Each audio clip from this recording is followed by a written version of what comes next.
Hi friends, மீன் தான். இந்த அக்கா வந்து கேசவா திருப்பாபுரத்துலேருந்து வந்திருக்காங்க. என்ன மீன் வாங்காங்கன்னு பார்ப்போம். என்ன மீன் இன்னைக்கு இருக்கே 100 ரூபா மீனே இல்லை. இது அவ்வளோ மீனுமே எவ்வளோமா? எவ்வளோமா? 100 ரூபா இல்லை, 100 ரூபா. இது அவ்வளோ மீனுமே 100 ரூபா. இல்லை. ஆமாம், இது அவ்வளோ மீனுமே 100 ரூபான்னு தான் கொடுத்துருக்காங்க.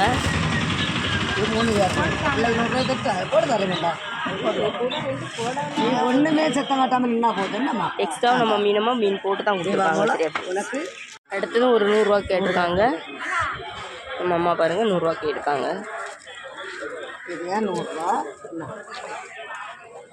இது அவ்வளோ மீனுமே 100 ரூபான்னு தான் நம்ம மீனம்மா கொடுத்துருக்காங்க. எக்ஸ்ட்ரா பாருங்க, எக்ஸ்ட்ரா போட்டு தான் கொடுப்பாங்க. எக்ஸ்ட்ரா நான் 3 மீன் பிள்ளைக்கு போட்டு கொடுத்துருக்கேன். என்ன தேர்வு? வீடியோ உங்களுக்கு பிடிச்சிருந்தா லைக் பண்ணுங்கள், கமெண்ட் பண்ணுங்கள், சப்ஸ்கிரைப் பண்ணுங்கள்.